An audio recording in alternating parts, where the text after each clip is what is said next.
Hello there everyone, and welcome to this custom Thomas Wooden Railway overview video. And as you may notice, that the quality of this video has improved compared to the previous review videos that I have done, and that's because I got a new camera. I did mention that, and you just heard my cat meow. And now she's going to be coming into the scene.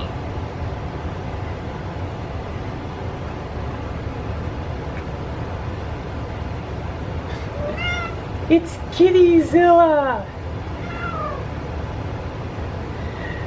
Okay, so anyway, this right here is a custom wooden railway model that I had been planning for quite some time, and as you have seen from the title, this here is Big Mickey, the large hammerhead crane that appears at Brendam Docks. And there is quite a lot of history behind this character right here. You see, Big Mickey was not always on Thomas the Tank Engine. In fact, it was not the first show that he appeared in. He actually first appeared in a show called TUGS. And if you've never heard of that show, I can explain what that show is about. The show TUGS was a show that was made by the same people that did the original seasons of Thomas the Tank Engine. Just moving this character about so you can see how the character is built, and I will go into some detail about how I made this. Big Mickey was a character that appeared in TUGS. He was one of the faceless characters in the series who spoke on a microphone rather than have an actual visible face like he does now, and there is a bit of history behind that as well, and I will explain that as we continue on through this video. So Big Mickey was a character that appeared in a few episodes of TUGS. He appeared in High Tide and also Munitions. He appeared in Munitions, and that was the episode where he fell into the sea. And there are some people that are debating whether or not he survived that encounter, but I personally think that he did survive that, considering that he later appeared in Thomas the Tank Engine. But there is also some debate as to whether or not Thomas and TUGS exist in the same universe. There are some people that think that it does, other people that think that it doesn't. I am in the former group, by the way. I personally think that they could in fact exist in the same world. And I did also come up with a little backstory which explains about how Big Mickey came to Sodor. And that explanation is sometime after the events of TUGS, Big Mickey was fished out of the water, but he was very rusty upon being fished out, much like Victor in Blue Mountain Mystery, since he fell into the sea and he started to get all rusted from being in the sea. But then he was then repaired at the steamworks. And as for Big Mickey, my idea is that after he was fished out of the water at Big City Port, he was taken to the crane works where he was repaired, and then he was bought by Sir Topham Hatt and brought over to Sodor, and that is why he appears in the TV series of Thomas and Friends from season 3 onwards. And the thing about Big Mickey in that series is that he remained as a faceless character throughout the series. Some modifications that they did was actually repaint him silver, and they removed the microphone on his side. And he made appearances with no face all throughout the years, and even made it all the way to the CGI series. And then there was the episode New Crane at the Docks, where he finally speaks for the first time. At least the first time in the Thomas and Friends series. I mean, he did speak in TUGS, but for 21 seasons, he never spoke a word.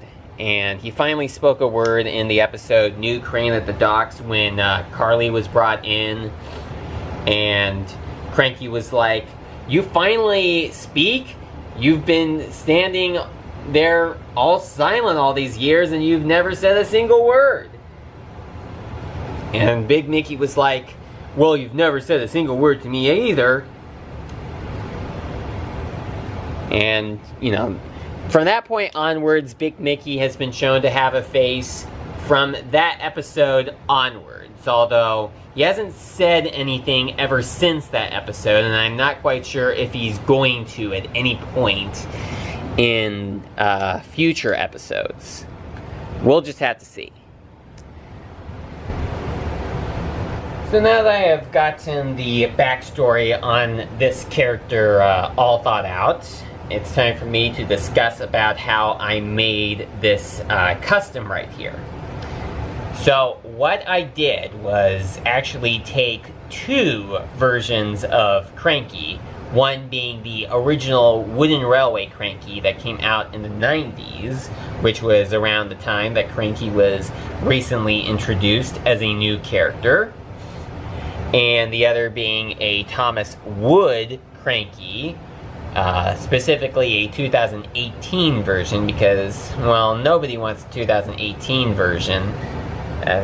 So they're not going to care if someone modifies a 2018 Thomas Wood model, because they are not painted on all the way. And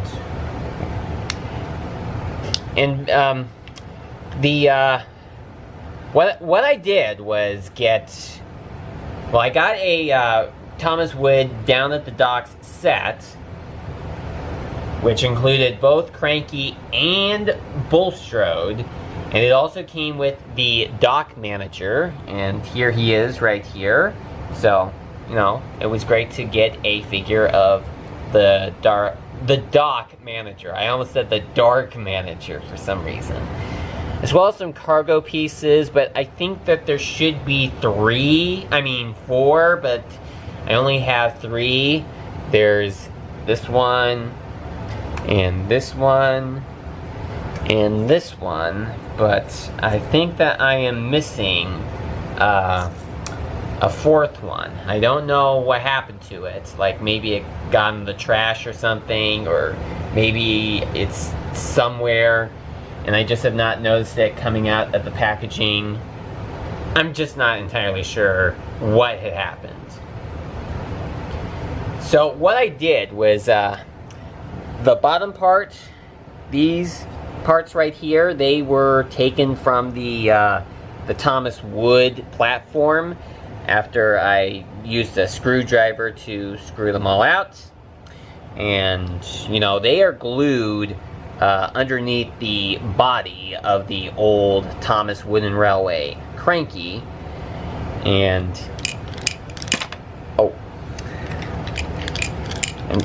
yeah, you hear that? That is the sound of a nail, and that is because when I was working on getting the original neck part out, what ended up happening is that there were a couple of nails that were screwed in from the bottom, and one of them fell in and landed inside of the base right here. And I have not been able to get it out again, so he will kind of make those shaky noises from time to time.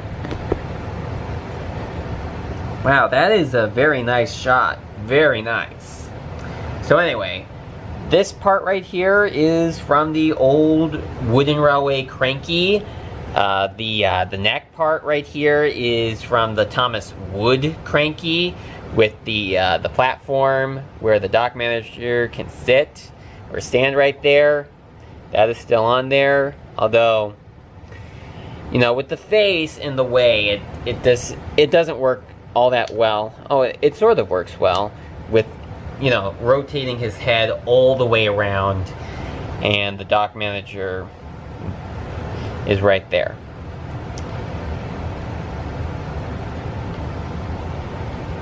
Now, the mechanism for the crane, you know, there is this gear right here. I did also take out the pedals that the original Wooden Railway Cranky had, because, well, for starters, they just stuck out, and they were in red, which did not go so well with the color scheme because Cranky was not red.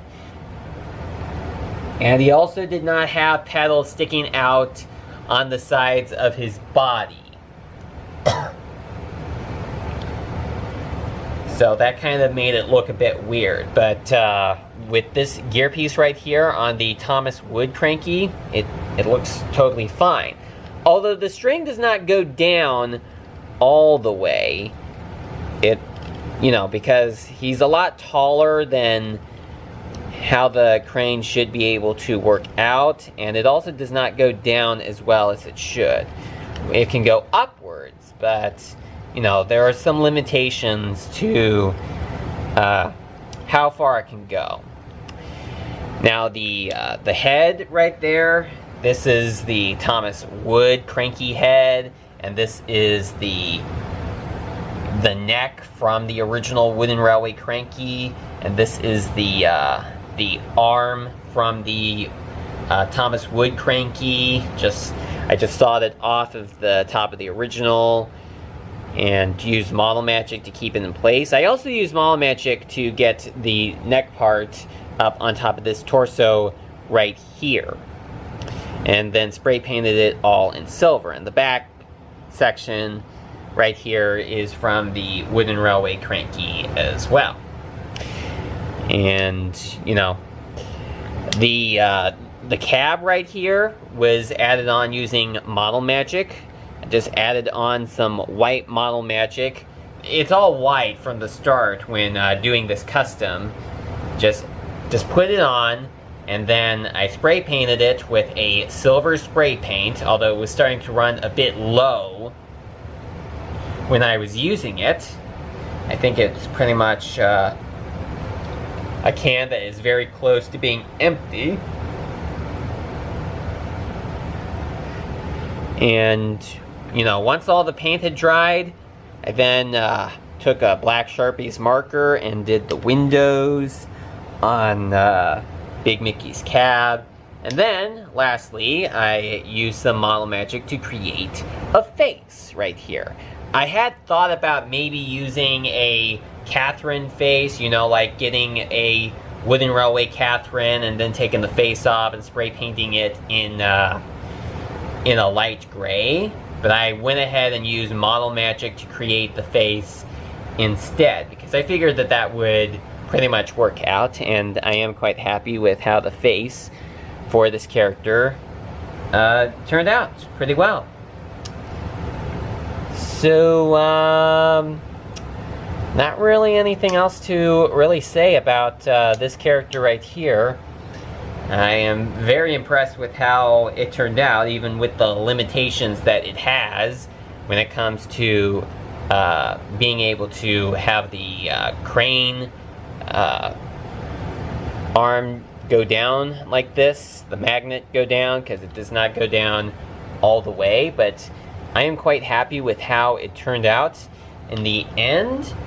And if you want to know what parts were left over after working on this custom Wooden Railway Big Mickey, the answer to that is that here is the platform that the Thomas Wood Cranky was originally nailed down to. You can see the holes where the crane was originally nailed down.